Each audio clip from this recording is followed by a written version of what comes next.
बोलो श्री कृष्ण कन्हैया लाल की जय।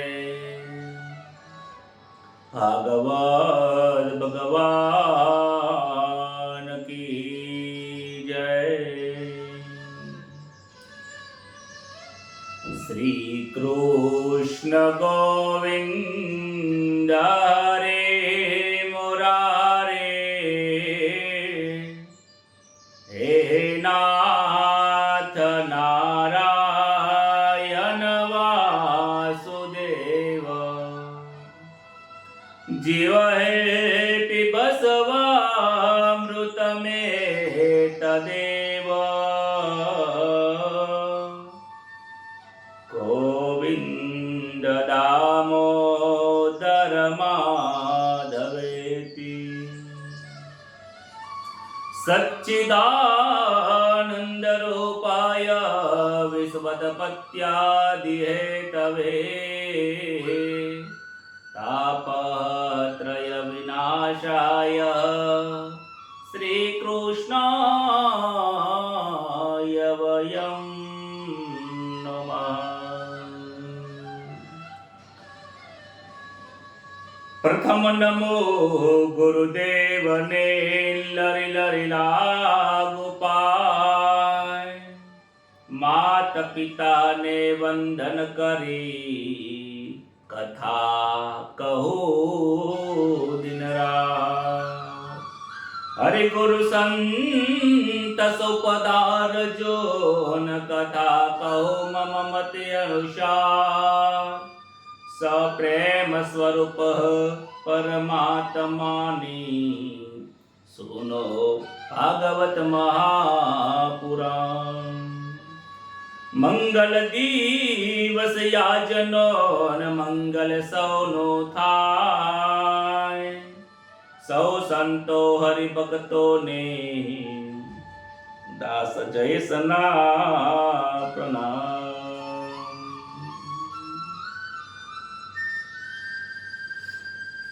परम पवित्र एवा परमात्मा, जे मर्यादा पुरुषोत्तम, जे प्रेमનું સ્વરૂપ, જેની લીલાઓમાં પ્રેમ, જેમના દરેક કાર્યો જીવોના ઉદ્ધાર અર્થે હોય છે, એવા પરમ કૃપાળુ પરમાત્માની કથા સાંભળવા આપણે સૌ દરરોજ 1 કલાક માટે ભાગવતનું ભજન કરવા માટે મિલન થાય છે। આ મિલન બહુ મધુરું છે, આ મિલન આનંદકારી છે, આ મિલન જીવ અને શિવનું છે, આ મિલન આ જીવાત્માને પરમાત્મા સુધી પહોંચાડવા વાળું છે, આ મિલન આનંદનો ઉભરો લાવવા વાળું છે। મિલનની હવે કથાઓ આવે છે, જ્યાં પ્રેમના મિલન હોય ત્યાં સંયમ બહુ જરૂરી છે। જ્યાં પ્રેમ હોય ત્યાં વાસનાઓ હોતી નથી, જ્યાં વાસનાઓ હોય ત્યાં પ્રેમ હોતી નથી। બોલો રાધે રાધે। 9મા સ્કંદની શરૂઆત થાય છે। 9મા સ્કંદની અંદર સૂર્ય વંશ અને ચંદ્રના વંશની કથાઓ આવે છે। કહે છે કે વિવસ્વાનના ઘેર વૈવસ્વત મનુ થયેલા, તેમના લગ્ન શ્રદ્ધા નામની સ્ત્રી જોડે થયેલું, તેમના ઘરે 10 બાળકો થયા, એમાંથી એક ઈશ્વાકુ, દ્રષ્ટિ અને નભગ હતા। દ્રષ્ટિનો વંશમાં મરુત નામનો ચક્રવર્તી રાજા થયો। એમના ગુરુ બૃહસ્પતિ, જે દેવોના પણ ગુરુ છે। આ મરુતને યજ્ઞ કરવાની ઈચ્છા થઈ, પરંતુ દેવોના ગુરુ જે બૃહસ્પતિ છે એમને ના પાડી।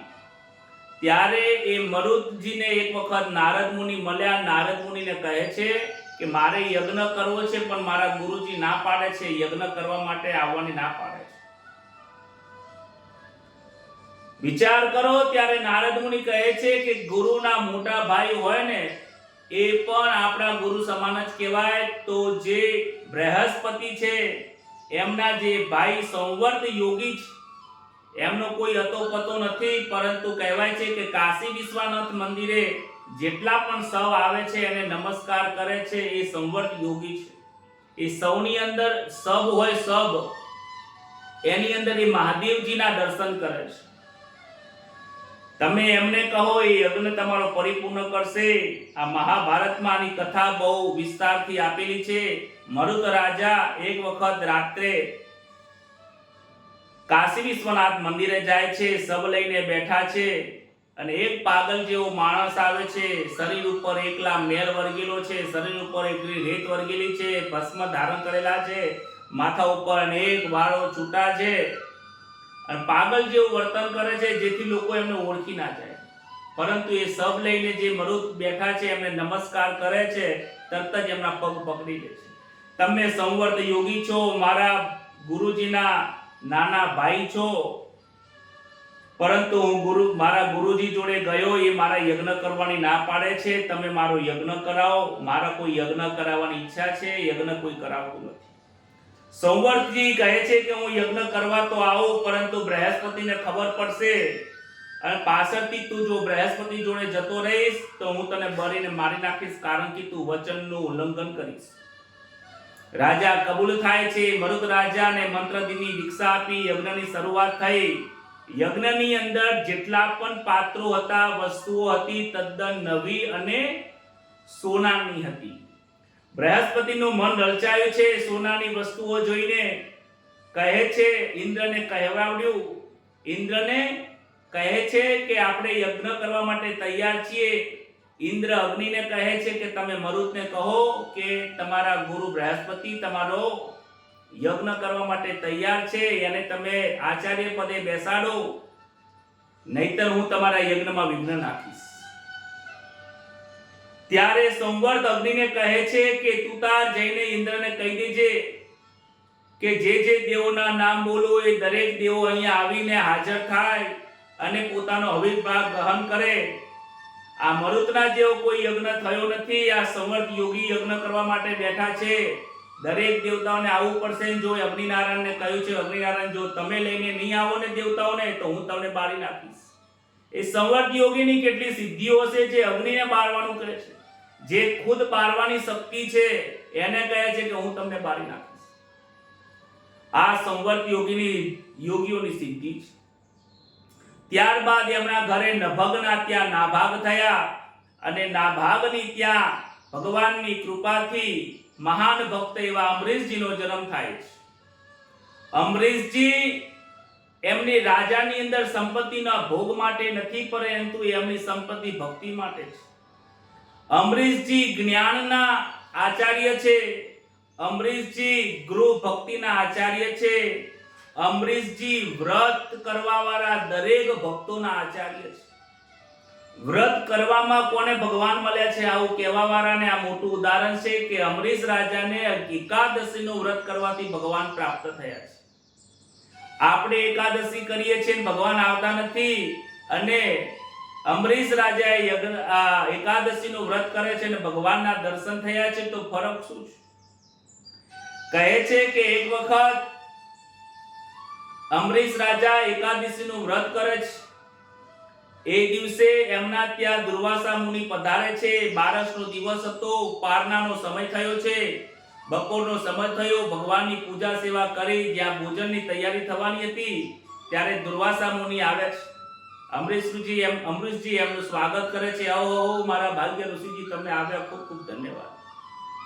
પરંતુ બપોરનો સમય થઈ ગયો છે, એટલે મારે બપોરની મધ્યાહન સંધ્યા કરવાની પૂજા પાઠનો થોડો સમય બાકી છે. હું નદી કિનારે જઈને મધ્યાહન સંધ્યા કરીને આવું, ત્યાં સુધી તમે મારા ભોજનની રાહ જોજો. અમરીશજી કહે છે કે મહારાજ તેરસ બેસવાની તૈયારીમાં છે, માટે તમે જલ્દીથી પધારજો, કારણ કે મારે પારણા કરવા પડશે. દુર્વાસા સંધ્યા પૂજા કરવા ગયા છે. જમનાના કિનારે સ્નાન ક્રિયા પતાવીને સંધ્યા કરવા બેઠા છે. ગાયત્રીની માળા કરે છે. માળા કરવામાં પ્રભુનું મન લાગી ગયું છે. દુર્વાસા મુનિને સમયનું ધ્યાન રહેતું નથી. દુર્વાસા મુનિએ જાણી જોઈને વિલંબ કર્યો નથી. આ બાજુ અમરીશજી ચિંતા કરે છે કે હવે શું થશે.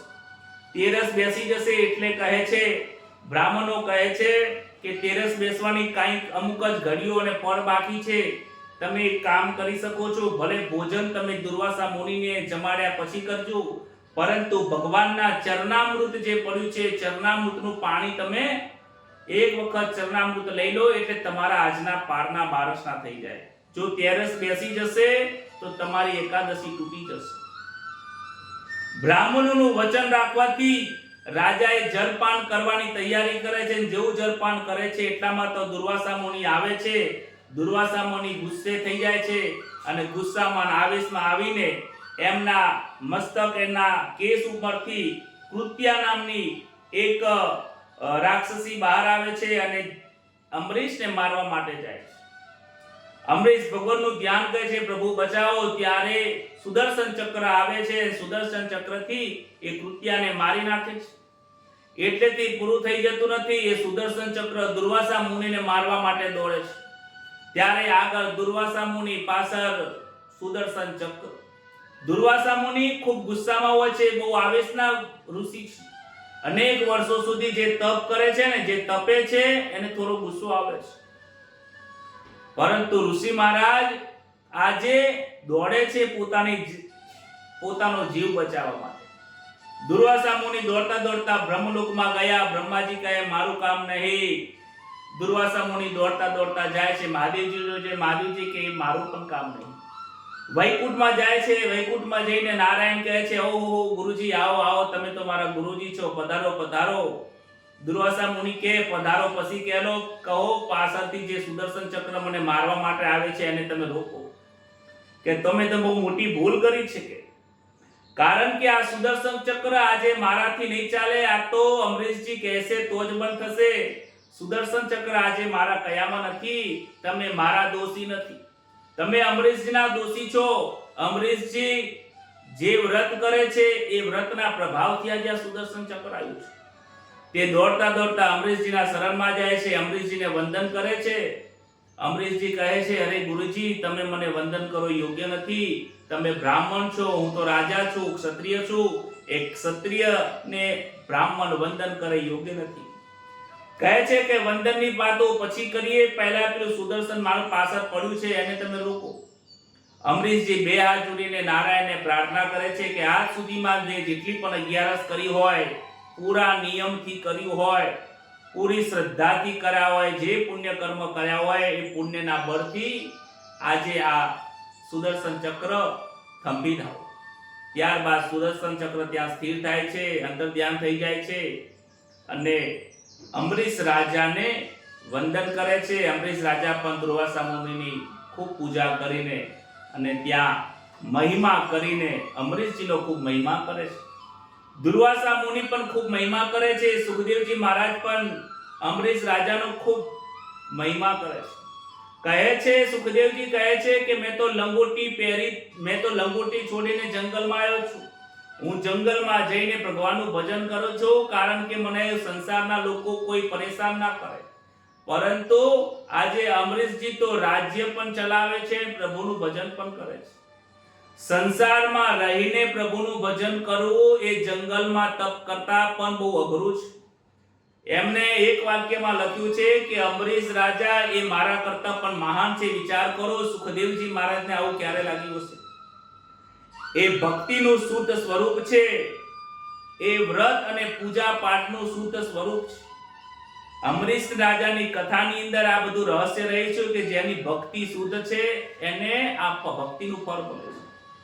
કહે છે કે 11 લોકો કરે છે, પરંતુ 11 ની અંદર લોકો 8 ધૂર ને આંકડો બધું જ ખાતા થઈ ગયા છે. આજે એકાદશીનું વ્રત કરીને કહે છે કે એકાદશીના અંદર દિવસે અનાજ નથી ખવાતું. અરે ભાઈ, અનાજ નથી ખવાતું એનો મતલબ એવો નથી કે તમે અનાજ સિવાયની બધી જ વસ્તુ ખાવાની ચાલુ કરી દો. 4 વેદ 18 પુરાણમાં ક્યાંય લખ્યું નથી કે ઉપવાસમાં બટાકા ખવાય, કંદમૂળ ખવાય. કંદમૂળ તો રાજસી આહાર છે, ઉલટાનું ખવાતું નથી. બટાકા ખાવાથી, ડુંગળી ખાવાથી, કંદમૂળ ખાવાથી, અરે ફલાહાર સિવાય, ફ્રૂટ અને દૂધ સિવાય જેટલું પણ ભોજન તમે કરો તો તમારું વ્રત તૂટી જાય છે.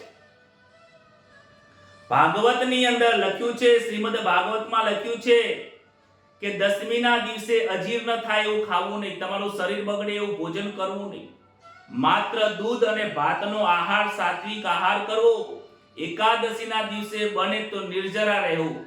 જો તમારામાં શક્તિ હોય તો નિર્જરા એકાદશી કરો, નિર્જરા ના કરી શકો તો માત્ર દૂધ ઉપર રહો. અને છતાં પણ કદાચ કોઈ બીમાર હોય કે કાંઈક લેવાની જરૂર પડે તો સામાન્ય એકાદ ફ્રૂટનો ટુકડો તમે મુખમાં મૂકી શકો છો, અને ત્યાં સુધી બરાબર છે. અને એ ફ્રૂટના પ્રસાદ કરતા વધારે જો તમે આગળ ભોજન કરો, પેટ ભરીને ભોજન કરો કે પેટ ભરીને દૂધ લો, પેટ ભરીને તમે ફલાહાર કરો, અથવા તો ફળ અને દૂધ સિવાય બીજી વસ્તુ કોઈ પણ આરોગો તો તમારા એ વ્રતનો ભંગ થાય છે. જ્યાં સુધી યોગ્ય નિયમથી વ્રત કરવામાં આવતું નથી ત્યાં સુધી એકાદશીનું ફળ મળતું નથી.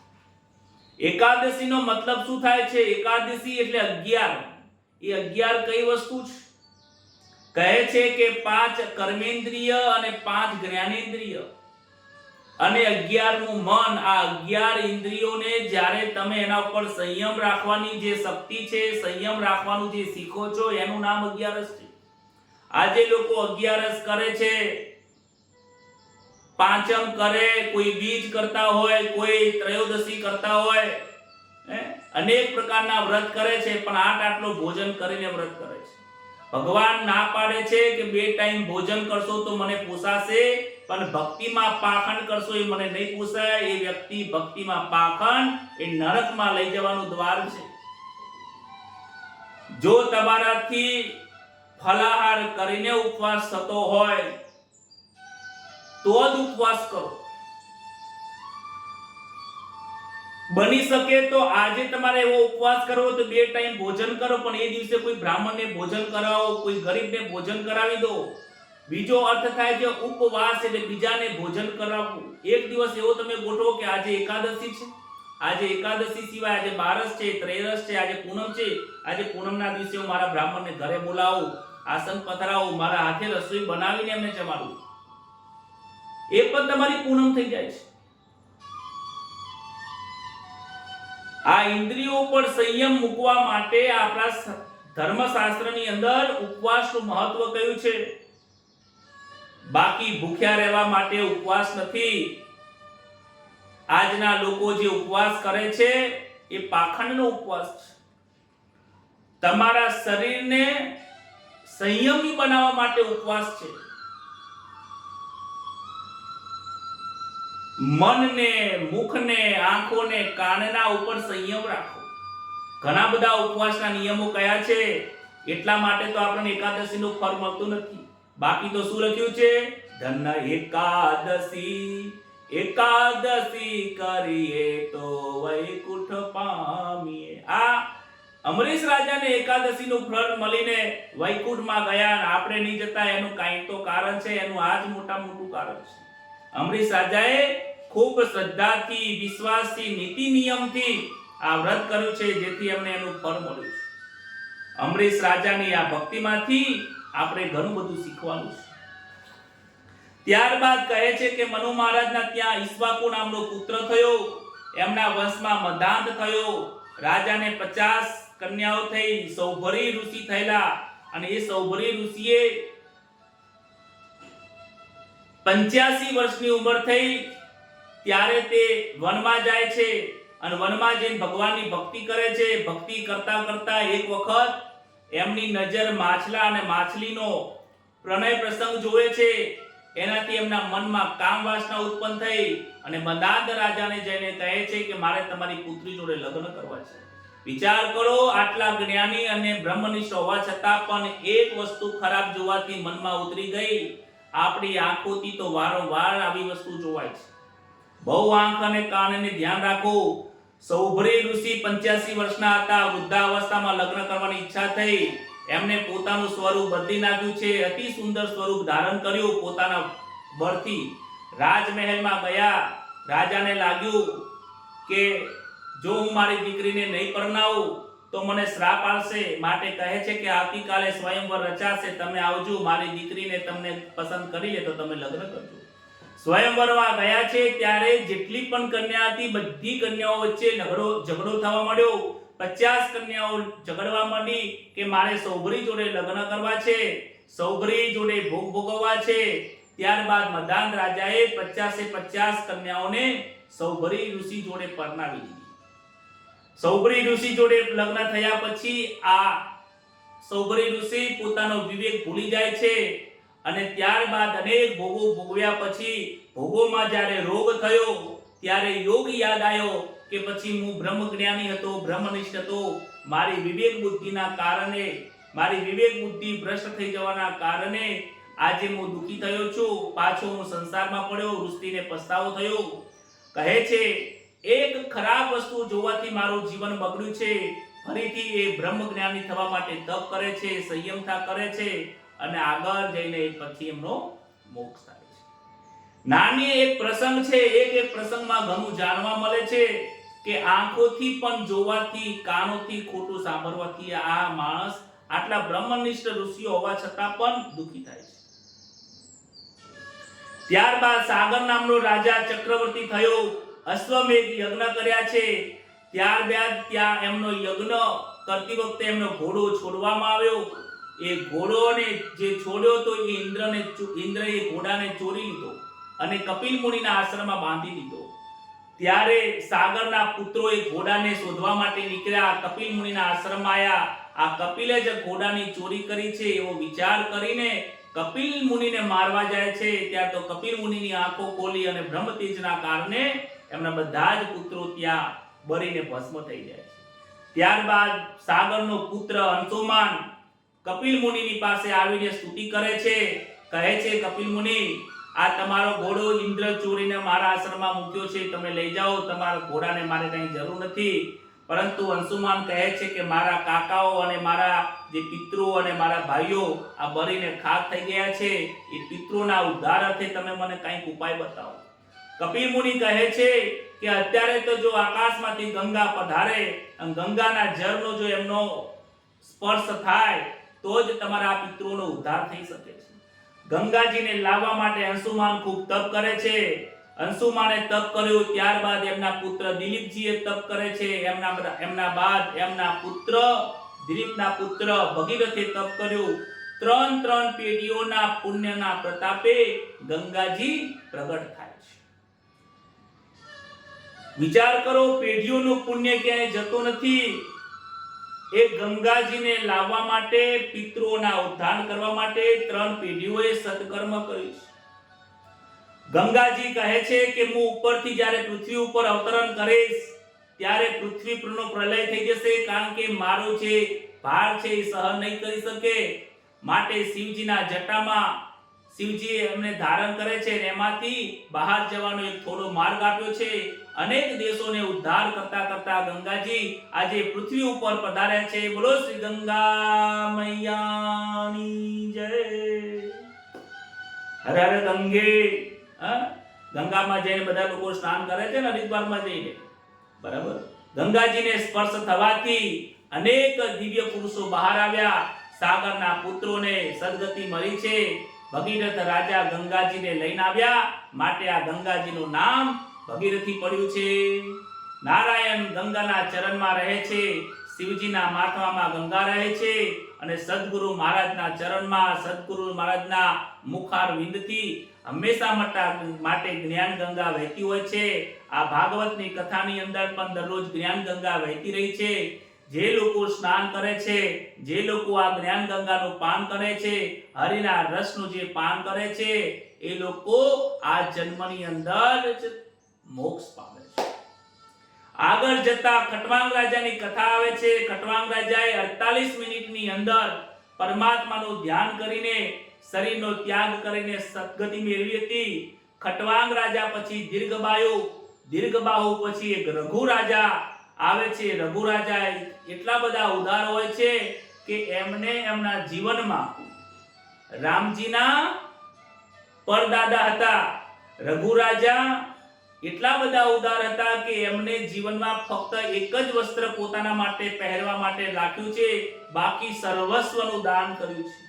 એમને એટલું બધું દાન કર્યું, માટે એટલા બધા યજ્ઞ કર્યા, એટલી બધી કીર્તિ વધી છે કે આ પૃથ્વી ઉપર ખૂણે ખૂણે લોકો રઘુરાજાને પહેચાનતા હતા. રઘુરાજાની પ્રતિષ્ઠા થઈ હતી. માટે ઈક્ષ્વાકુ કુળમાંથી સૂર્યવંશમાંથી આજે રઘુ ઉપરથી રઘુ વંશનું નામ પડ્યું છે. રઘુને ત્યાં આજ થયા છે અને અજના ત્યાં દશરથ રાજા થયા છે. દશરથ રાજા બહુ મર્યાદાથી રાજ કરે છે. દશરથને ત્યાં રામજીનો જન્મ થાય છે. દશરથ રાજા અને કૌશલ્યા આ બંનેનો પૂર્વજન્મનો એમને ખૂબ તપ કર્યું હતું. ઘણું બધું તપના પ્રભાવથી ભગવાનને પ્રસન્ન કર્યા અને ભગવાનની પાસે કહે છે કે તમે મને મારા ઘરે પુત્ર સ્વરૂપે પ્રગટ થજો. કારણ કે ભગવાનને પ્રગટ થવા માટે કોઈ કારણની જરૂર પડતી નથી, પરંતુ મનુષ્યના લોકોને એનું કારણ બતાવે છે. બીજું પણ એક કારણ આપણે ગઈ વખતે રામાયણ કરી હતી, રામકથા કરી હતી, એના અંદર બહુ વિસ્તૃત માહિતી આપેલી હતી કે નારદ મુનિના શ્રાપ પણ નારાયણને મળે છે. નારદ મુનિને એક વખત લગ્ન કરવાની ઈચ્છા થાય છે, કહે છે કે તમારા જેવું સ્વરૂપ મને આપો. ત્યારે ભગવાન કહે છે કે મારો ભક્ત થઈને આજે વાસના જાગી છે, લગ્ન કરવાની ઈચ્છા થઈ છે, મોહમાં ફસાયો છે. મારો ભક્ત મોહમાં ફસાઈ ગમે નહીં, માટે ભલે ભક્તને દુખી થાય, ભક્તને દુખી કરે, પરંતુ ભક્તને સમજાવવા માટે દુખ આપે છે. અને એક વખત એમને વાંદરાનું સ્વરૂપ પોતાનું આપે છે અને એમનું અપમાન થાય છે. માટે એક વખત નારદ મુનિ પોતાના અપમાનમાં સહન ન કરી શકવાના કારણે નારદ મુનિ શ્રાપ આપે છે કે હે નારાયણ, હે ભગવાન, તમારે પણ એક વખત પત્નીના વિયોગની અંદર તમે દુખી થશો. તમે મને વાનર જેવું સ્વરૂપ આપ્યું, તમારે પણ વાનરોની મદદ લેવી પડશે. ભગવાન કહે છે કે તમે મને શ્રાપ આપ્યો છે, પરંતુ હું એનો સ્વીકાર કરું છું. જ્યારે એ માયા પૂરી થઈ જાય છે ત્યારે એમને બહુ દુઃખ લાગે છે. નારદ મુનિને કહે છે કે નારદજી, તમે દુઃખી થશો નહીં, આ તો બધું મારી પ્રેરણાથી જ થાય છે. કારણ કે ભગવાનનું પ્રગટ થવાનું કારણ ઘણા બધા કારણો પણ ગણી શકાય છે. ઘણા ભક્તોના ઉદ્ધાર માટે આવે છે. કારણ કે કોઈ એક કાર્ય માટે કે એકલા રાવણ માટે ભગવાન આવતા નથી. ભગવાન કહે છે કે જ્યારે પણ મારી ઈચ્છા થાય ત્યારે હું પ્રગટ થઉં છું. સંભવામિ યુગે યુગે, હું યુગે યુગે પ્રગટ થઉં છું. ધર્મની રક્ષા માટે હું જન્મ લઉં છું. ધર્મની સ્થાપના કરવા માટે પણ હું પ્રગટ થઉં છું. દૈત્યોનું પાપ વધી ગયું હોય તો એનો સંહાર કરવા માટે પણ હું થઉં છું. ભક્તોને દુઃખ પડે તો ત્યારે હું કોઈ પણ જગ્યા પર, કોઈ પણ વેશે, કોઈ પણ ક્ષણે, કોઈ પણ પ્રકારનું નાનામાં નાનું, મોટામાં મોટું કાર્ય કરવા માટે હું હાજર થઉં છું. પરંતુ મારા ભક્તોની લાજ રાખવા માટે હું હંમેશા માટે આવું છું. દશરથ રાજાને 3 રાણીઓ છે, કૌશલ્યા, સુમિત્રા, કૈકેયી. સંતાન છે નહીં. વશિષ્ઠ ઋષિ જોડે જઈને પુત્ર કામના માટે એમને કહે છે કે હે ગુરુજી, બધું જ છે પણ શેર માટીની ખોટ છે. વશિષ્ઠજી કહે છે પુત્ર કામેષ્ટિ યજ્ઞ કરો, તમારે ત્યાં 4 પુત્રો થશે. ત્યારે રાજાએ યજ્ઞ કર્યો છે. અગ્નિદેવ ખીર લઈને આવ્યા છે.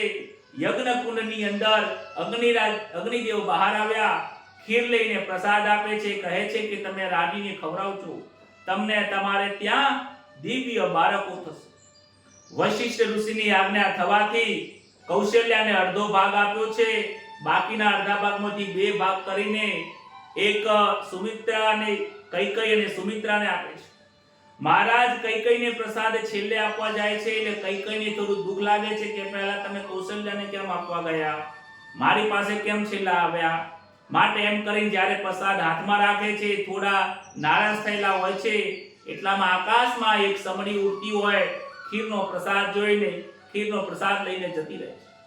એ પ્રસાદ લઈને આકાશમાં આગળ જતી હોય ત્યારે એક પહાડ ઉપર, પર્વત ઉપર અંજની દેવી, અંજની માતા એ તપશ્ચર્યા કરતા હોય છે. ત્યારે એમની ખોળામાં જઈને પ્રસાદ પડે છે. એ પ્રસાદ અંજની માતા જોવે છે, ખીરનો છે. ખીરનો પ્રસાદ આરોગે છે. ત્યારબાદ એમના ઘરે એ પ્રસાદના ગ્રહણ કરવાથી એમના ઘરે હનુમાનજી પ્રગટ થયા છે. બોલો શ્રી હનુમાનજી મહારાજ કી જય. જય, પવન સુત હનુમાન કી જય. રામજીના જન્મ પહેલા હનુમાનજી આવે છે.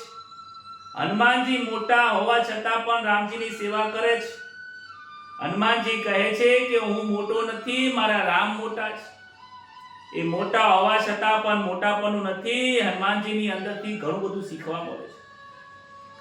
ત્યારબાદ કઈ દુખી થઈ ગઈ એટલે કૌશલ્યા માતા અને સુમિત્રાજીએ પોતાનામાંથી થોડો ભાગ કરીને કૌશલ્યાને આપે છે. ત્રણેય જણ આનંદ કરે છે અને દશરથ એટલે 10 ઇન્દ્રિયોના ઘોડાઓને કાબુ કરવા વાળા એ દશરથ રાજા છે. દશરથ રાજા જીતેન્દ્રિય હતા.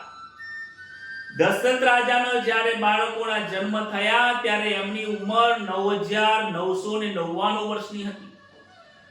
10,000 ની અંદર 1 વર્ષ બાકી હતું ત્યારે વૃદ્ધાવસ્થાની અંદર આ બાળકોના જન્મ થાય છે. 9 માસ પરિપૂર્ણ થયા. દશરથ રાજા સુતેલા છે. રાત્રે સ્વપ્ન આવ્યું છે. સુંદર સ્વપ્ન આવ્યું છે. સ્વપ્નની વાત કરે છે. વશિષ્ઠ ઋષિ કહે છે કે તમારા મન જે રાત્રે સપનું આવ્યું એ ખૂબ સુંદર છે. આ સ્વપ્નનું ફળ એવું છે કે આવતીકાલે તમારા ઘરે પરમાત્માનો જન્મ થશે. આજે લોકો સપનું જે આવે છે એને લોકો નકારી દે છે. આ સપનામાં આવેલી વસ્તુઓ સાચી હોય છે. એ રામાયણ યુગોથી ચાલી આવે છે. પરંતુ કેવા સપનાઓ સાચા હોય છે, કેવા સ્વપ્નનું ફળ કેવું હોય છે એ જ્યોતિષ શાસ્ત્રની અંદર ઘણું બધું બતાવ્યું છે. જેને સ્વપ્નના ફળનું નોલેજ હોય છે તો સ્વપ્નના ઉપરથી ઘણું બધું આપણે આપણા ભવિષ્યને જોઈ શકીએ છીએ. પરમ પવિત્ર સમય થયો છે. રામ નવમીનો દિવસ આવ્યો છે. રાજા સરયુમાં સ્નાન કરવા ગયા છે. નારાયણની સેવા કરે છે. કહે છે કે 24 કલાકમાં તમને સારું ફળ મળશે. ગંધર્વો અને રાજદેવો પ્રતીક્ષા કરી રહ્યા છે. આતુરતા થવા લાગી છે. દેવતાઓ પણ વિચાર કરી રહ્યા છે ક્યારે અવતરણ થાય. પરમ પવિત્ર સમય થયો. ચૈત્ર માસ શુક્લ પક્ષની નવમી અને બપોરના 12 વાગે રઘુનાથજી પ્રગટ થયા છે. બોલો શ્રી રામચંદ્ર ભગવાન કી જય. બોલો જય શ્રી રામ. રામ રામ, સીતારામ, રાધેશ્યામ દરેક લોકો કોમેન્ટમાં લખજો. ભય પ્રગટ કૃપાલા દીન દયાલા કૌશલ્યા હિતકારી હરિસિત હરસિત મદ તારે મુનિ મનહારે અદ્ભુત રૂપ બિચારી. અદ્ભુત સમય થયો છે. ભગવાન પ્રગટ થયા છે. લોકોના દિલમાં વસવા વાળા છે. લોકોને પ્રેમ આપવા વાળા છે. મર્યાદાનો ધર્મ બતાવવા વાળા છે. કૌશલ્યા માતાનો હિત વિચારવા વાળા છે. સમાજમાં સૌનું કલ્યાણ કરવા વાળા છે. આકાશમાંથી દેવોની પુષ્પની વૃષ્ટિ થઈ છે. માતાજીને આજે ચતુર્ભુજના દર્શન કરાવ્યા. માતાજી કહે છે કે તમારા દર્શન કરીને હું ખૂબ તૃપ્ત થઈ છું, પરંતુ મારા માટે તો તમે બાળક બનો. તમે મને મામા કહીને બોલાવો. આ ચતુર્ભુજ દ્રશ્ય અદ્રશ્ય થયું છે. 2 હાથ વાળા બાળક બન્યા છે. દાસીઓને ખબર પડી કે માના ખોરામાં લાલો બિરાજે છે, રમી રહ્યો છે. ઉવા ઉવા કરીને અવાજ આવે છે. દાસીઓ તો વધાઈ આપે છે. કૌશલ્યા માતા 9 લખો હાર દાસીને આપે છે.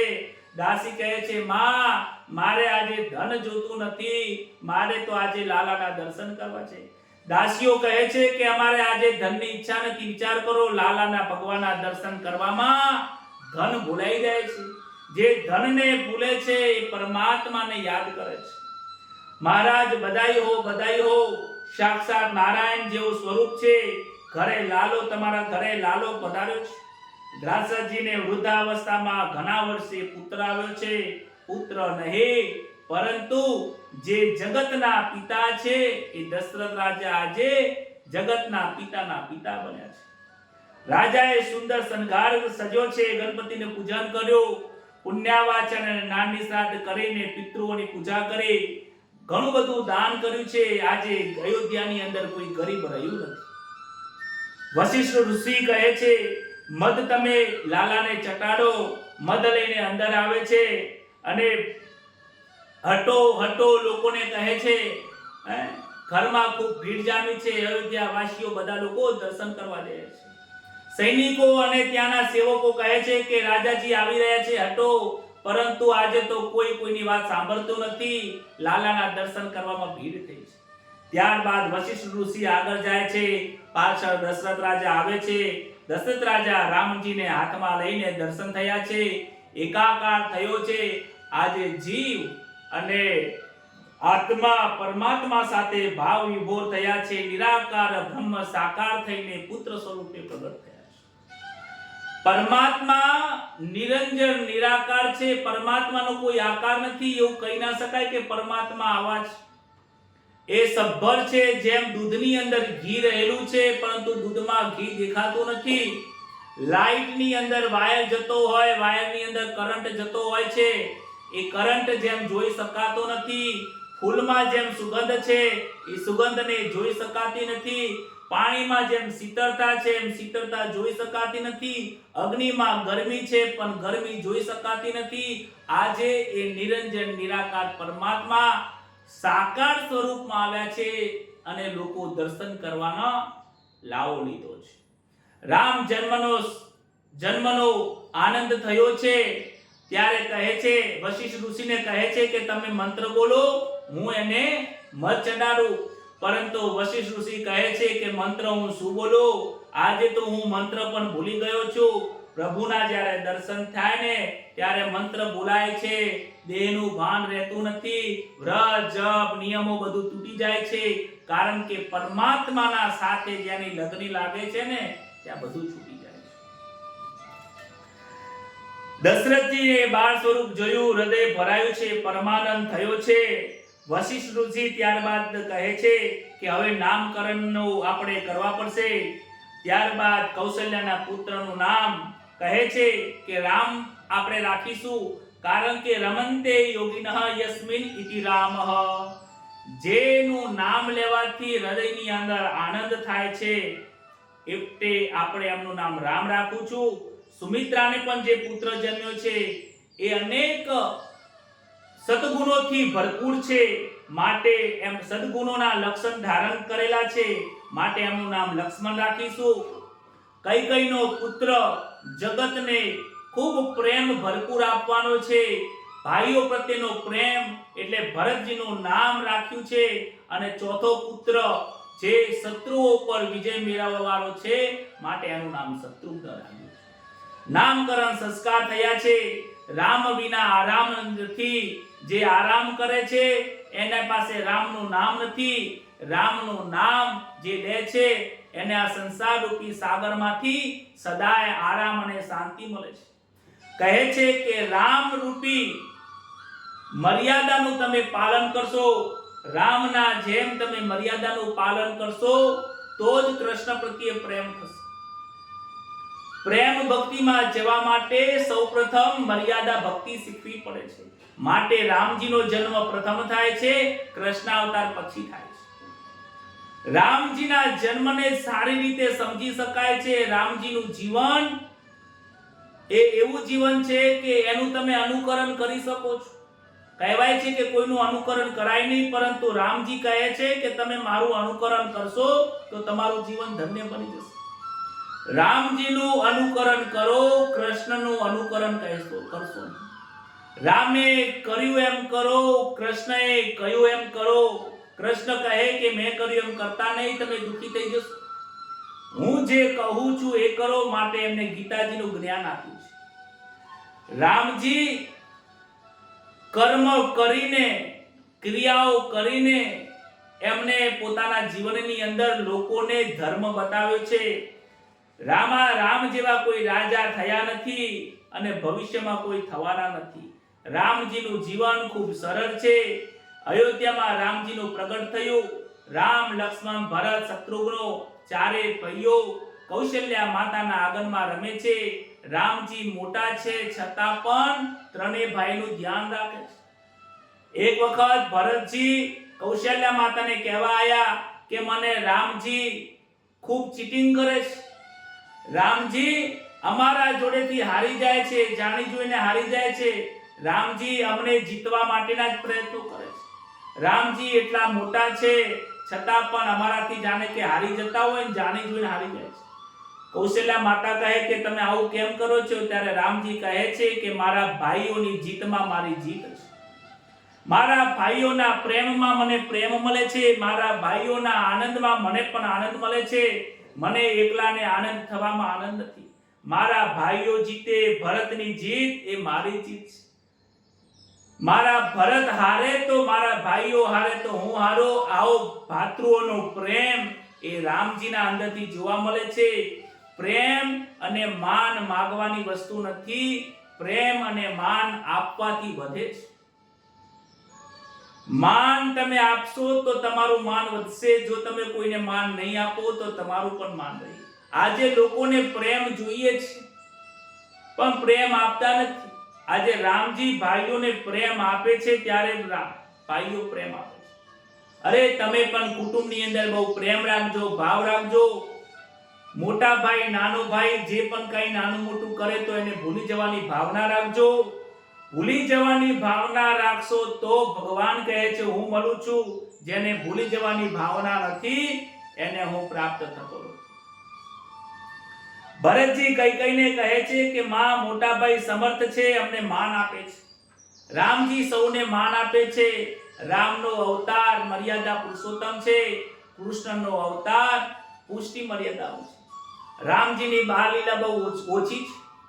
સવારમાં ઉઠે છે, સૂર્યના ઉદય થાય એની પહેલા ઉઠી જાય છે, માતા પિતાને વંદન કરે છે.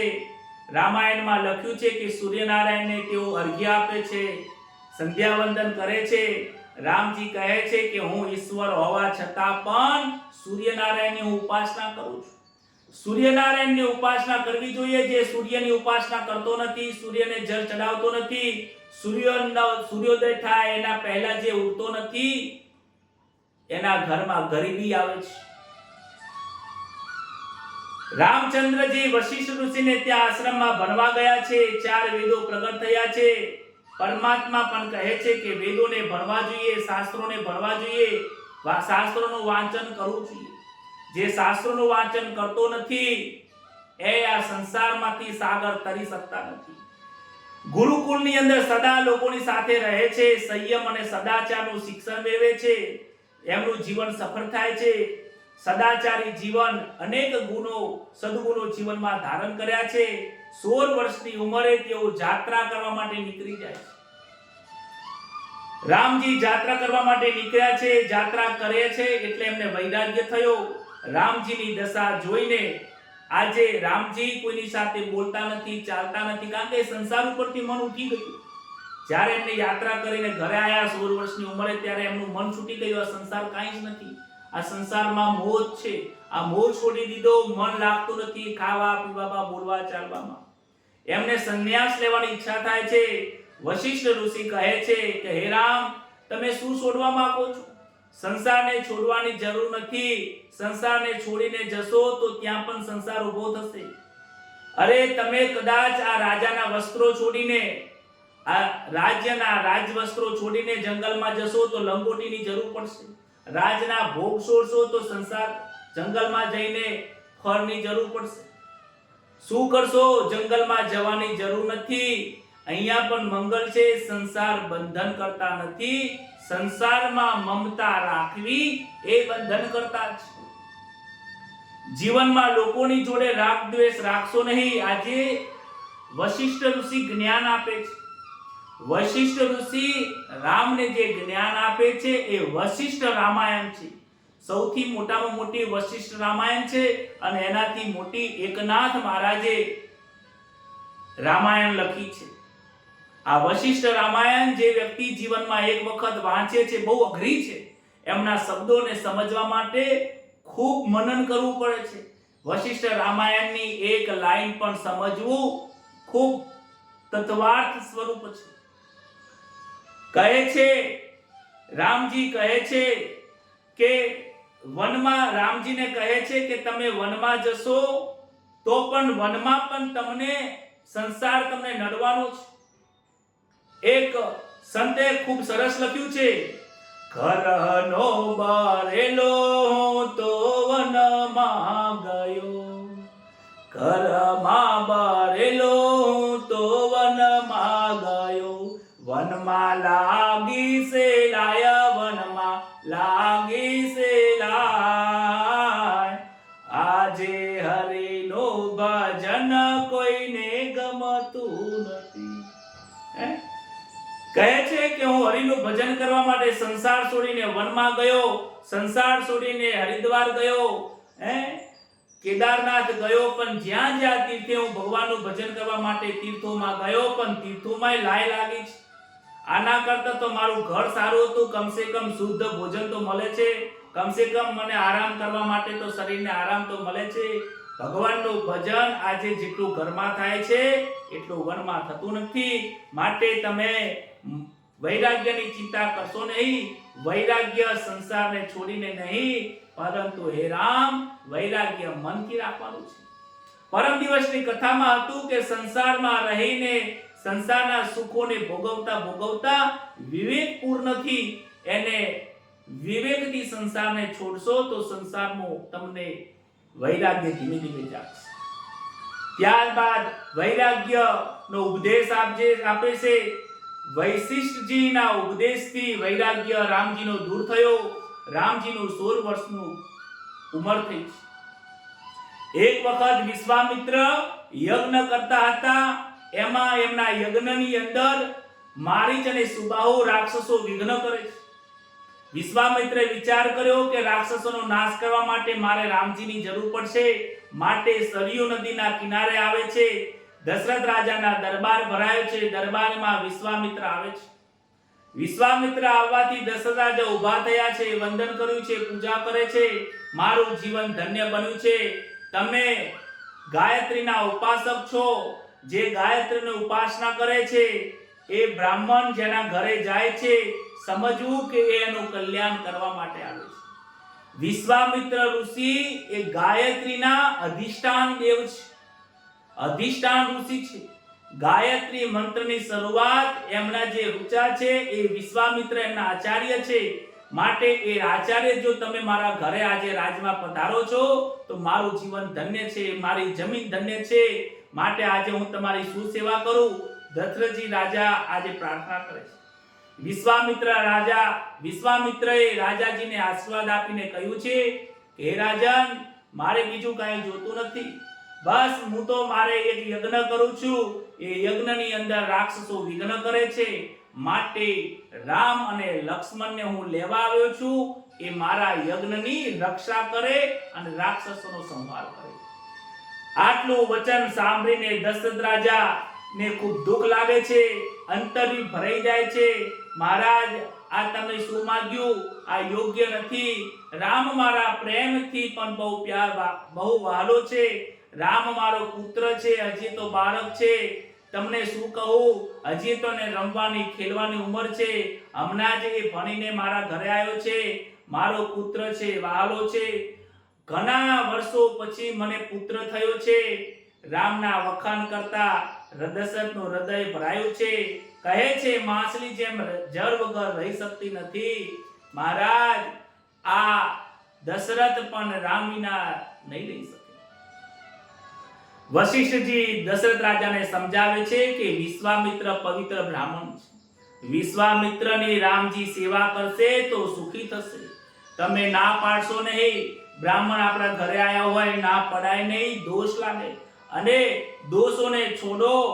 વિશ્વામિત્ર મહાન ઋષિ છે, એમની પાસે રહેશે તો મારા કરતા પણ અધિક એક જ્ઞાન પ્રાપ્ત કરશે. અરે, એમના મનમાં કંઈક સારા વિચારો છે. તમે બાળક કહીને છોકરાને ઘરમાં ક્યાં સુધી રાખશો?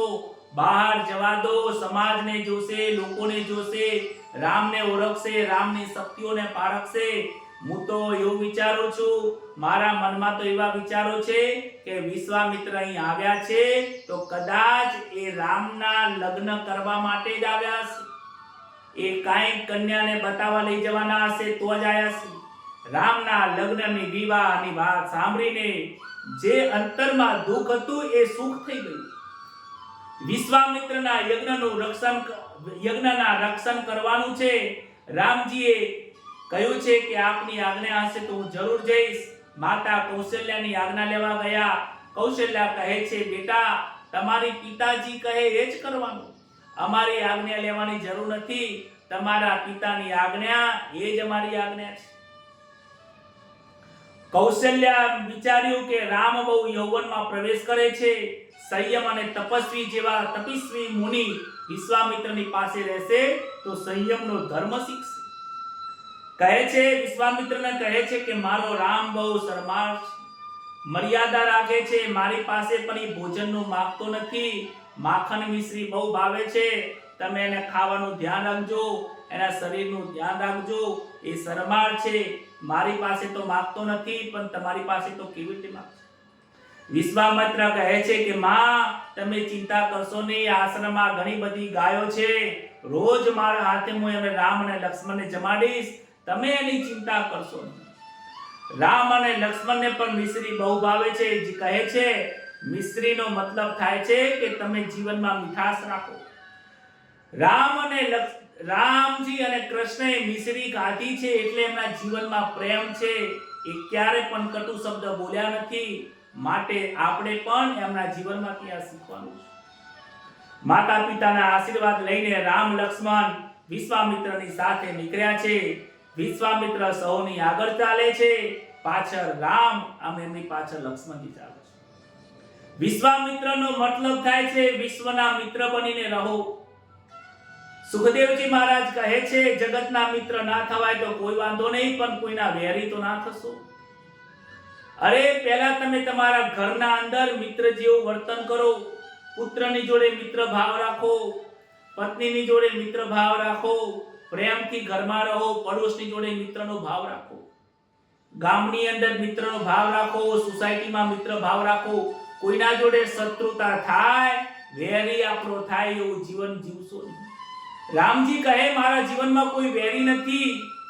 લોકોને ભલે લાગે કે હું કોઈનો વેરી છું, મારે કોઈને વેર ભાવના મારા જીવનમાં છે નહીં. કૃષ્ણ પણ કહે છે મારા જીવનમાં કોઈ વેરી નથી, મારા માટે તો બધા સરખા છે.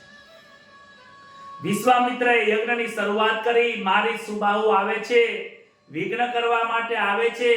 ત્યારે જોવે છે કે પહેલા દ્વારે તો રામજી અને લક્ષ્મણજીને જોવાથી એમનું મન બદલાઈ ગયું છે. અરે આ 12 લોકો છે, મારું મન આમને મારવાનું કેમ કરતું નથી? બાળકોને જોઈ મારી બુદ્ધિ કેમ બદલાય છે? મનને મારવાની ઈચ્છા કેમ નથી? રામજીનું સ્વરૂપ એવું છે કે કોઈને એને મારવાની ઈચ્છા થતી નથી. આજકાલ લોકો પ્રભુના દર્શન કરે છે, પરંતુ બુદ્ધિ બદલાતી નથી. આ રાક્ષસોની બુદ્ધિ બદલાઈ ગઈ, પરંતુ આ જીવાત્માની બુદ્ધિ બદલાતી નથી. મારી યજ્ઞમાં વિઘ્ન કરવા માટે આવ્યો, તેની બુદ્ધિ સુધરી ગઈ. રામ જોડે યુદ્ધ કરવું ગમતું નથી. બીજા દ્વારે જાય છે તો રામ લક્ષ્મણ દેખાય છે. ત્રીજા દ્વારે ગયો રામ લક્ષ્મણ, ચોથા દ્વારે રામ લક્ષ્મણ. એ મારી શકતો નથી, મારી ત્યાંથી નીકળી જાય છે. કહે છે કે જે રામનું જપ કરે છે, જપાનામ જપ યજ્ઞોસ્મિ. ગીતાજીમાં ભગવાને કહ્યું છે વિશ્વામિત્ર જેવો ઋષિએ જે યજ્ઞ કર્યો એવા યજ્ઞ તો બધા લોકો ના કરી શકે, પણ ગીતાજીમાં ભગવાન કહે છે કે યજ્ઞમાં જપ યજ્ઞ હું છું. વારંવાર શ્રી રામ શ્રી રામ શ્રી રામ ભગવાનનું નામ જપ્યા કરો. ભગવાનનું નામ લો અને મન પણ ભગવાનમાં પરોવી રાખવું. એમાં મોટામાં મોટો યજ્ઞ છે, જપ યજ્ઞ છે. જેમની આપણે કથા રામ કથાની અંદર આપણે કરી, એમાં વિસ્તારથી જપ યજ્ઞ વિશે સમજાવ્યું હતું. આગળ જતા વિશ્વામિત્રનો યજ્ઞ પૂર્ણ થયો. જનકપુરીથી કુમકુમ પત્રિકા આવી છે, સીતાજીનો સ્વયંવર થાય છે. વિશ્વામિત્ર રામ લક્ષ્મણ લઈને જનકપુરીમાં ગયા છે. ગૌતમ ઋષિનો વચમાં આશ્રમ આવ્યો અને ત્યાં શિલા જોઈને વિશ્વામિત્ર કહે છે કે આ શિલાને તમે ચરણનો સ્પર્શ કરો અને શિલારૂપી બનેલી અહલ્યાનો ઉદ્ધાર કરો. રામજી કહે છે કે હું પર સ્ત્રીને સ્પર્શ કરતો નથી. ચરણના સ્પર્શ કરવાથી અને સદગતિ તો મળશે, પરંતુ સ્ત્રીને સ્પર્શ કરવાથી હું પાપમાં પડીશ. પર સ્ત્રીને અડાતું નથી, માટે હું એમને વંદન કરું છું. રામજી પર સ્ત્રીને સ્પર્શ કર્યો નથી, પરંતુ રામાયણમાં લખ્યું છે કે રામજીના ચરણના રજથી સ્પર્શ થયો છે. પવનદેવ ત્યાં પ્રગટ થયા છે. પવનની ધૂળ પવનના વાવવાથી વાયરો વાવવાથી ભગવાન રામજીના ચરણની જે રજ છે એ રજ ઉડીને પથ્થરોને અડે છે એટલે એ શિલામાંથી અહલ્યા થાય છે. અહલ્યા પણ બે હાથ જોડીને નમસ્કાર કરે છે, વંદન કરે છે અને અહલ્યાનો ત્યાં ઉદ્ધાર કરે છે. રામ લક્ષ્મણ વિશ્વામિત્ર જનકપુરીમાં આવ્યા છે. આંબાવાડીમાં ઉતારો કર્યો. જનક રાજાને ખબર પડી કે વિશ્વામિત્ર આવે છે. તેમનું સ્વાગત કરવા માટે આવે છે. કહે છે કે આ ઋષિકુમારો કોણ છે? વિશ્વામિત્ર કહે છે કે તમે જ્ઞાની છો, તમે જ નિર્ણય કરો. રામજીની એમને હું ઓળખાણ શું આપું? જનક રાજા રામજીને જોવે છે તો મન લલચાઈ ગયું છે. મન આજે રામજીને દર્શન કર્યા પછી જનક રાજાનું મન એમના હાથમાં રહેતું નથી. જનકજીને વિચાર આવ્યો કે આજે મારું મન હલવા કેમ લાગ્યું? આજે મારું મન ક્યારે કોઈનામાં આકર્ષિત થયું નથી. આજે આ રામને જોઈને, આ ઋષિકુમારોને જોઈને મારું મન લલચાય છે. મારું મન એક જ વસ્તુમાં લલચાય છે. મારું મન પરમાત્મામાં જાય છે. જ્યાં પરમાત્માને હું નિહાળું છું ત્યાં જ મારું મન જાય છે. નક્કી આ પરમાત્મા છે, પરમાત્મા સ્વરૂપ હોય. વિચાર કરો કે જનક રાજાને પોતાના ઉપર વિશ્વાસ કેવો છે. જનક રાજા વિદેહી કહેવાતા હતા, એ જીતેન્દ્રિય હતા, એમને પોતાના મન ઉપર કંટ્રોલ હતો. જનક રાજાની આત્માને પૂછ્યા વિના મન એક ડગલું પણ આગળ જતું નહોતું. જનક રાજાનો આત્મા કહે એ પ્રમાણે જ એમનું મન વર્તન કરતું. બાકી આજે આપણે મન કહીએ, આપણે મનના ગુલામ છીએ. જ્યારે જનક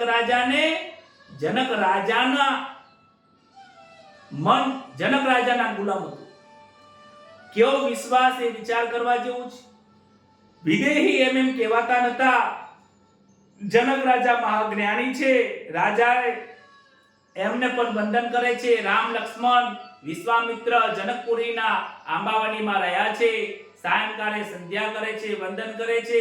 ગુરુજીની સાંજે સેવા કરે છે અને ગુરુજી આરામ કરે છે, રાત્રે સૂઈ જાય છે. ત્યારબાદ લક્ષ્મણજી રામજીના ચરણની સેવા કરે છે. ચરણની સેવા કરતા કરતા મનમાં વિચાર આવે છે. લક્ષ્મણજી રડે છે. રામજી કહે છે કે હે લક્ષ્મણ, કેમ રડે છે? તારા આંખમાંથી આંસુ આ કેમ આવ્યા છે? ત્યારે રામજીને કહે છે કે હે ભાઈ, મોટા ભાઈ, આજે હું તમારા ચરણની સેવા કરું છું. આવતીકાલે તમારા લગ્ન થઈ જશે. જ્યારે ભાભી આવશે ત્યારે ચરણની સેવા એ લઈ લેશે. તો હું ચરણની સેવા નહીં કરું, હું તમારાથી દૂર થઈ જઈશ. હું તમારા અંતઃપુરમાં નહીં આવી શકું. રામજી કહે છે કે હે લક્ષ્મણ, તું મારાથી દૂર નહીં થઈ શકે. તું મને બહુ પ્રિય છે. તને હું મારા દિલથી દૂર નહીં કરું. ભલે મારા લગ્ન થઈ જાય, મારા જમણા ચરણની સેવા તને જ આપીશ. ડાબા ચરણની સેવા ભલે તારા ભાભી કરે. બંને જણને આનંદ થયો છે. આનંદ કરીને સવારમાં ઉઠ્યું, સૂર્યનારાયણને જળ ચડાવીને ભગવાનની પૂજા કરવા માટે વિશ્વામિત્ર શાલિગ્રામની પૂજા કરે છે અને ફૂલ અને તુલસી લેવા માટે બગીચામાં રામ લક્ષ્મણને મોકલે છે. બગીચામાં જાય છે, માળીને મળે છે. માળીને કહે છે કે કાકા, હું આમાં બગીચામાંથી ફૂલ લઉં? ત્યારે રામજીને કહે છે, માળી કહે છે કે તમે મને કાકા કહીને બોલાવો છો, તમે મને માન આપો છો. રામજી કહે છે કે હું સર્વને માન આપું છું. માન આપવું એ મારી મર્યાદા છે. માન આપવું એ મારી ફરજ છે. ત્યારે રામજીની પ્રત્યેક મર્યાદામાં એ મર્યાદા છોડતા નથી, સર્વને માન આપે છે. ત્યારબાદ બાજુમાં અંબાજી માતાનું મંદિર છે. સીતાજી ત્યાં દર્શન કરવા આવે છે. રામ અને સીતાજીનું ત્યાં દ્રષ્ટિનું મિલન થયું છે. સીતાજી પણ માતાજીને કહે છે, મારા લગ્ન પણ આ રામજી જેવા પતિ મળે તો સારું છે. રામ લક્ષ્મણ વિશ્વામિત્ર પાસે આવીને બનેલી હકીકત કહે છે. ત્યારે રામજીનો સ્વભાવ બહુ સરળ છે. મનમાં જેવું હતું બધું કહી દીધું કે આજે જેમનો સ્વયંવર થવાનો છે ને, એ કન્યાને આજે અમે જોઈ હતી. વિશ્વામિત્ર કહે, બેટા, હું બધું જાણું છું. એમને તમને દર્શન કરવા માટે જ મેં મોકલી હતી. સીતાજીને ખબર પડે કે મારો રામ કેટલો સુંદર છે, એ રામ તમને જોવા માટે તો મેં મોકલ્યા હતા. મંડપ બધાયો છે. સીતાજીનો સ્વયંવર રચાયો છે. વિશ્વામિત્ર રામ લક્ષ્મણની સાથે પધાર્યા છે. જનકજીએ જાહેર કર્યું છે કે આ પૃથ્વી ઉપર પરશુરામે 27 વખત નક્ષત્રી કરી. એ પરશુરામનું આ ધનુષ્ય છે. હજારો રાજાઓ ભેગા થાય તો પણ આ ધનુષ્યને ઉઠાવવાની કોઈ તાકાત નથી. અને મારી સીતા બાળપણની અંદર આ ધનુષને ઘોડો કરીને રમતી હતી. 3 વર્ષની ઉંમરે આ ધનુષથી રમતી હતી. જે વ્યક્તિ, જે રાજા આ ધનુષ્યને ઉઠાવીને એની પ્રત્યંચા ચડાવશે, એની સાથે મારી કન્યાના હું સીતાજીના લગ્ન કરીશ. ત્યારબાદ આકાશ માર્ગે રાવણ જતો હતો. મંડપ ભરાયો હતો. નોકરોને લાગ્યું, પૂછે છે કે આ શાનો મંડપ છે? કહે છે કે સીતાજીનો સ્વયંવર છે. રાવણને આમંત્રણ નહોતું, છતાં સીતાના સ્વયંવરમાં આવ્યો છે. જનક રાજા જોડે ઝઘડો કરવા લાગ્યો, આત્મ પ્રશંસા કરવા લાગ્યો. તમને ખબર નથી કે શિવ અને પાર્વતી જ્યાં રહે છે એ આખો કૈલાસ પર્વતને ઉઠાવ્યો છે. આજે તો તમારા આ ધનુષ્યની શું તાકાત? કીધા વગર આમંત્રણે ત્યાં ગયો છે. વગર આમંત્રણે જો જે જાય છે એની હાલત કેવી થાય છે? એ આ રાવણ જેવી થાય છે. વગર આમંત્રણે જાય છે તો કેવી હાલત થાય છે કે પતિના વિરુદ્ધમાં જઈને વગર આમંત્રણે સતી દેવી દક્ષના યજ્ઞમાં ગયા તો પાછા ન આવી શક્યા. આમંત્રણ ન હોય ત્યાં જવું નહીં, બોલાવે નહીં, ચલાવે નહીં. જ્યાં સન્માન ના હોય, તમારી મર્યાદાઓ ના હોય ત્યાં જવું નહીં. રાવણ વગર આમંત્રણે આવ્યો છે માટે ત્યાંનું અપમાન થાય છે. ત્યાં તો તે જઈને ધનુષ્યને એક હાથે ઉપાડવા જાય છે. ખૂબ મહેનત કરે છે. પોતે અહંકારી હોવા છતાં આમ રાવણમાં તાકાત તો હતી ઉઠાવવાની, પરંતુ એ જે અભિમાનથી ઉપાડતો હતો માટે અભિમાનથી એ ઉપાડી શકાતું નથી. ખૂબ પ્રયત્ન કરે છે, 2 હાથથી બહુ પ્રયત્ન કરે છે. રાવણ ઉપાડી શકતો નથી. હાથ છૂટી જાય છે, જમીન ઉપર રણભૂમિમાં પડી જાય છે, મસ્તકમાંથી લોહી નીકળે છે. લોકો બધા રાજાઓ હસવા લાગે છે. ત્યારે તેને મૂર્છા આવી. મૂર્છિત આવ્યા પછી જ્યારે ભાનમાં આવે છે ત્યારે એની ફતેજી થાય છે. રાજાઓ પણ સાવધાન થઈ ગયા છે. રાવણ જેવો રાવણ આ ધનુષ્યને ઉપાડી નહીં શક્યો તો આપણી તો શું છે? આપણો તો વરઘોડો નીકળી જશે. ઘણા બધા રાવણ તો ત્યાંથી નીકળી જાય છે. ત્યારબાદ બીજા રાજા આવે છે. અનેક રાજાઓએ પ્રયત્ન કર્યા, પરંતુ કોઈનાથી આ ધનુષ ઉપડતું નથી. આ જોઈને જનક રાજાને મનમાં થયું છે કે શું આ પૃથ્વી ઉપર કોઈ ક્ષત્રિયો રહ્યા જ નથી? ત્યારે વિશ્વામિત્ર રામજીને કહે છે કે તમે ઊભા થાઓ. વિશ્વામિત્રની આજ્ઞા થવાથી રામજી ધનુષ્યનો ભંગ કરવા ઊભા થયા છે. વિશ્વામિત્રને વંદન કરે છે. શિવ ધનુષ્યને વંદન કરે છે. મનથી એ પરશુરામને પણ વંદન કરે છે. ધનુષ્યને જેવું પકડવા જાય છે અને એક જ હાથથી ધનુષ્યને હાથમાં લીધું છે. પ્રત્યંચા થોડું વાળવા માટે, દોરી ચડાવવા માટે, પ્રત્યંચા ચડાવવા માટે થોડું વાળ્યું. કડાક દઈને ધનુષ્ય ભાગી ગયું છે. બોલો શ્રી રામચંદ્ર ભગવાન કી જય. ત્યાં તો આકાશમાં વીજળી થઈ છે. વીજળીના ચમકારાની અંદર ધનુષ્ય કેવી રીતે વળ્યું, કેવી રીતે ટુકડ્યું, ચમત્કારમાં દેખાતું નથી. લોકો અંજાઈ ગયા. ધનુષ્ય તૂટી ગયું, કોઈને ખબર પડી નથી. આકાશમાંથી પુષ્પની વૃષ્ટિ થઈ છે. દેવતાઓને રાજી થયા છે. સીતાજી વિજયમાળા લઈને હાથમાં લઈને આવ્યા છે. સખીઓ ડાબી બાજુ 8, ડાબી બાજુ 8, જમણી બાજુ સખીઓ વીચે મંગળ ગીતો ગાય છે. રઘુનાથજી વિચાર કરે છે કે માતા પિતાની આજ્ઞા વગર હું લગ્ન કરું? સીતાજી વરમાળા લઈને ઊભા છે, પરંતુ રામજી મસ્તક નમાવતા નથી. જ્યારે મસ્તક નમાવતા નથી ત્યારે વિશ્વામિત્ર આવીને કહે છે કે રામજી મસ્તક નીચે કરો તો સીતાજી તમને વિજયમાળા પહેરાવે. ત્યારે કહે છે કે મારા માતા પિતા છે નહીં. માતા પિતા ઘરે છે. માતા પિતાની આજ્ઞા વગર, એમને કયા વગર, પૂછ્યા વગર હું લગ્ન કેવી રીતે કરું? ત્યારે વિશ્વામિત્ર કહે છે કે કૌશલ્ય માતાએ મેં કહ્યું હતું કે જો તમને યોગ્ય દીકરી દેખાય અને સીતાજી મળે તો એમની સાથે રામજીના વિવાહ કરાવી દેજો. તમારી માતાજીની આજ્ઞા છે, મેં એમની પાસે વાતચીત કરી લીધી છે. ત્યારે કહે છે કે માતાની આજ્ઞા છે, પરંતુ હું એકલો લગ્ન કરીને શું કરું? મારા લક્ષ્મણજી બાકી છે. લક્ષ્મણના વિવાહ ન થાય, એ કુંવારો રહી જાય, એ મને યોગ્ય નથી. પહેલા મારો ભાઈ લક્ષ્મણ કુંવારો છે, એના વિવાહ કરો, પછી હું વિવાહ કરીશ. ત્યારે જાહેર કરવામાં આવ્યું છે કે જનક રાજાની જે બીજી કન્યાઓ છે એ પણ લક્ષ્મણ સાથે, ભરત સાથે અને શત્રુઘ્ન સાથે લગ્ન કરવામાં આવશે. જનક રાજાએ સેવકોને કુમકુમ પત્રિકા લઈને અયોધ્યા મોકલી. દશરથ રાજાએ કુમકુમ પત્રિકા વાંચીને આનંદ થયો છે.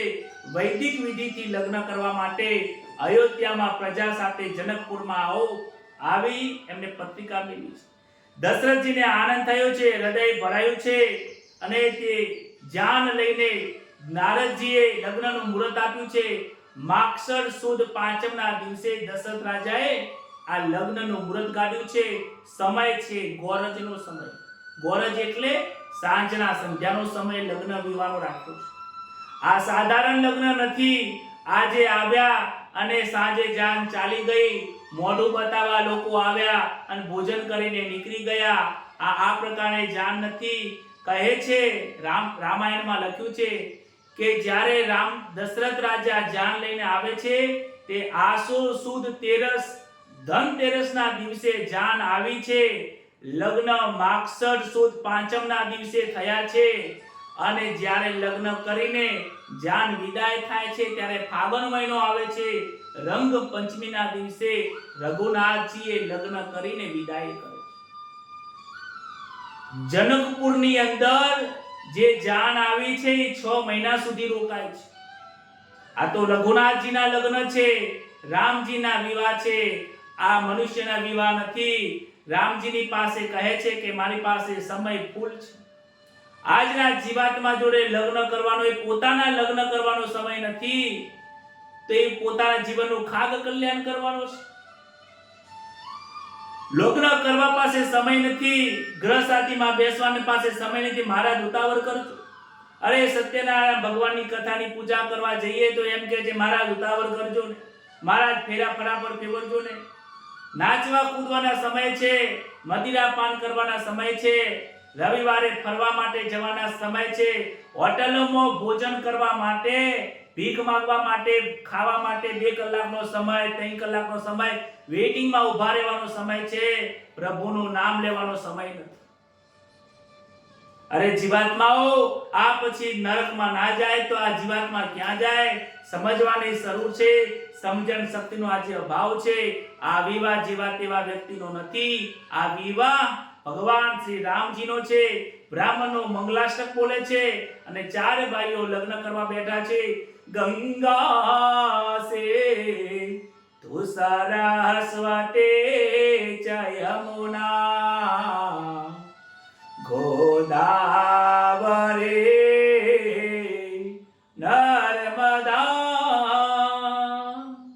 કાવેરી ચરયો મહેન્દ્ર તનયા ચરમન્વતે વેદિકા ક્ષિપ્રાવે દ્રવતે મહાસુરનદે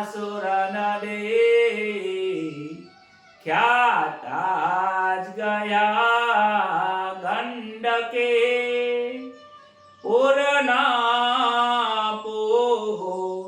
નલ જય સમુદ્ર સહિતા કોરેયાત સદા મંગલમ શુભ મુહૂર્તમ સાવધાન.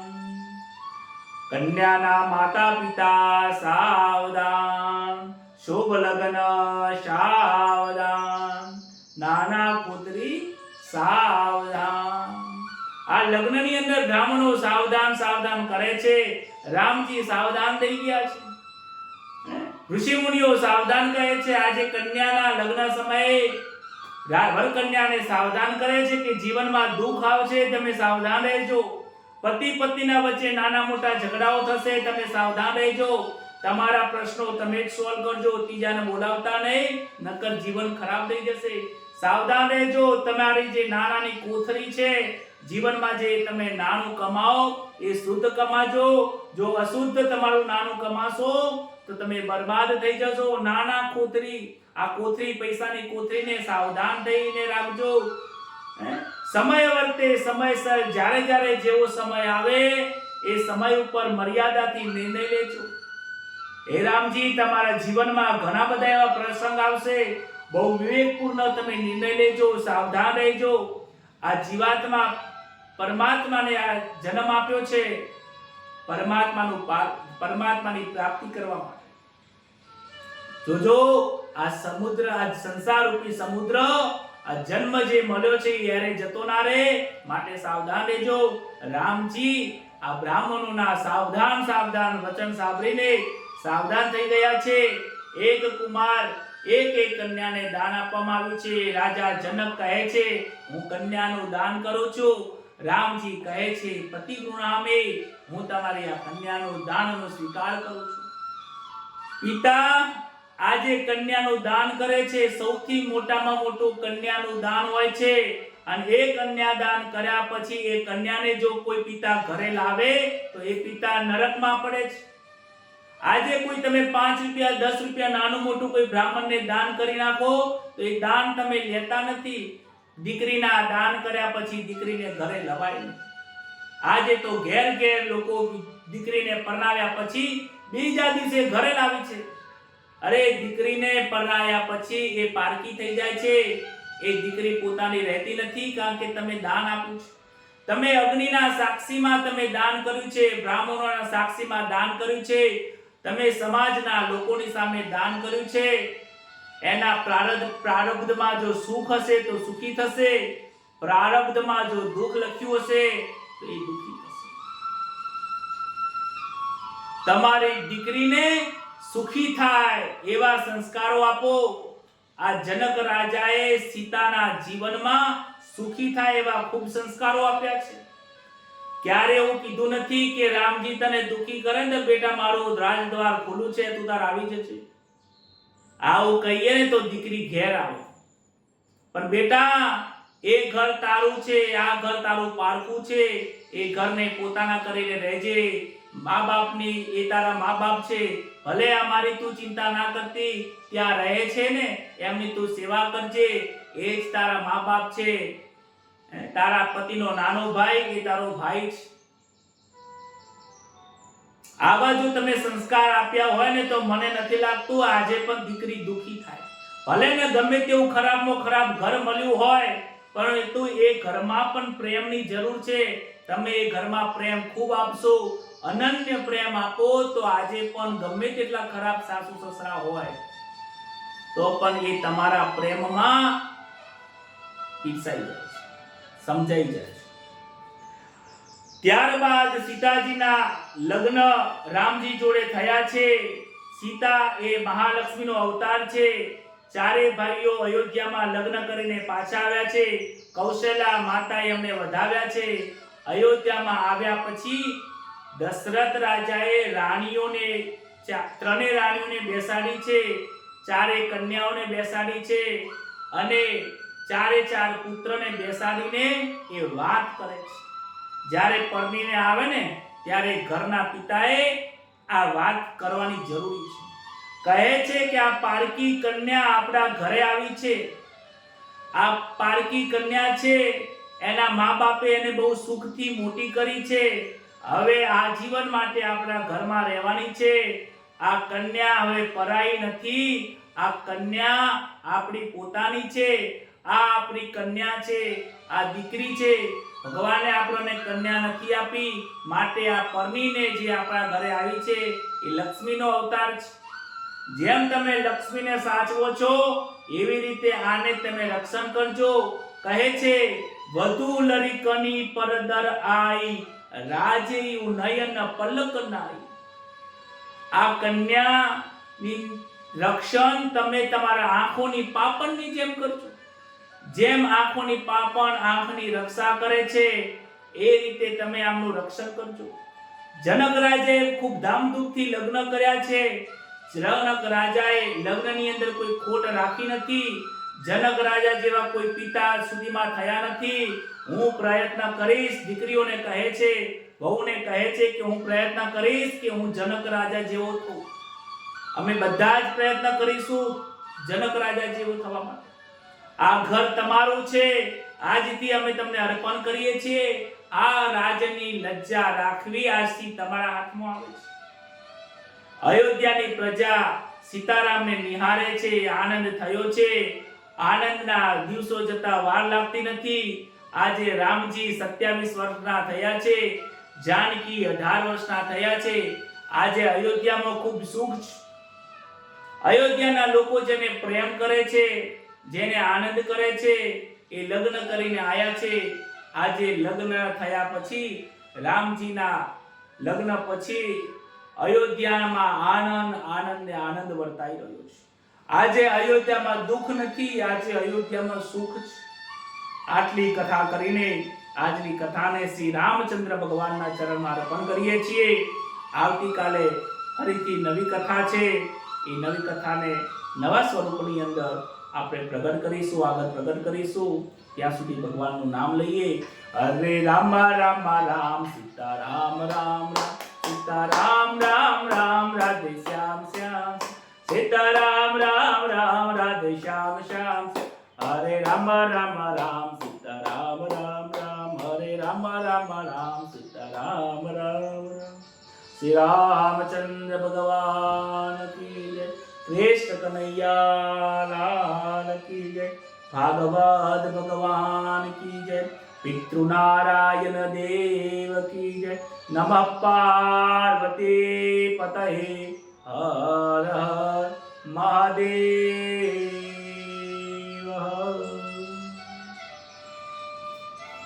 સૌને જય શ્રી રામ, રાધે રાધે, જય શ્રી કૃષ્ણ.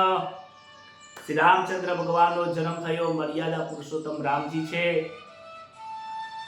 મંગલકારી મર્યાદા પુરુષોત્તમ, જે હંમેશા માટે જેનું નામ લેવાથી જીવનમાં આનંદ થાય છે, જેનું નામ લેવાથી હૈયું ભરાઈ જાય છે, એવી આ રામકથા છે.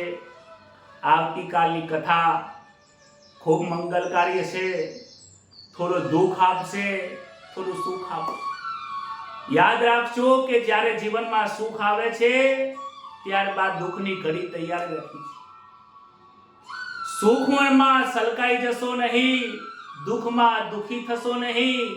સુખ અને દુઃખ એક સિક્કાની બે બાજુ છે. આ બાજુ સુખ છે તો બીજા દિવસે દુઃખ આવવાનું છે. દુઃખ છે આજે તમારા જીવનમાં તો ભગવાન સુખ આપવાનું છે. પરમાત્મા ઉપર વિશ્વાસ રાખજો. સૌને જય શ્રી કૃષ્ણ. અને આ કથાને જન જન સુધી પહોંચાડજો. ભગવાનનું સ્મરણ કરજો. હંમેશા ખુશ રહેજો. અને તમારા વિચારો અને આજની કથા કેવી લાગી ચોક્કસથી તમારા શબ્દોમાં વર્ણન કરજો ગ્રુપમાં, અને કોમેન્ટમાં પણ જરૂર લખજો. જ્યાં જ્યાં તમે બેસો, લોકોની જોડે વાતો કરો, તો આ કથાનું પ્રવચન જરૂર લોકો સાથે શેર કરજો. અને હા, તમારા બાળકોને આ કથા ખાસ કહેજો. બાળકોને આજે રામની કથા કહેશો તો બાળક તમારા રામ જેવા થશે. જય શ્રી કૃષ્ણ. રાધે રાધે.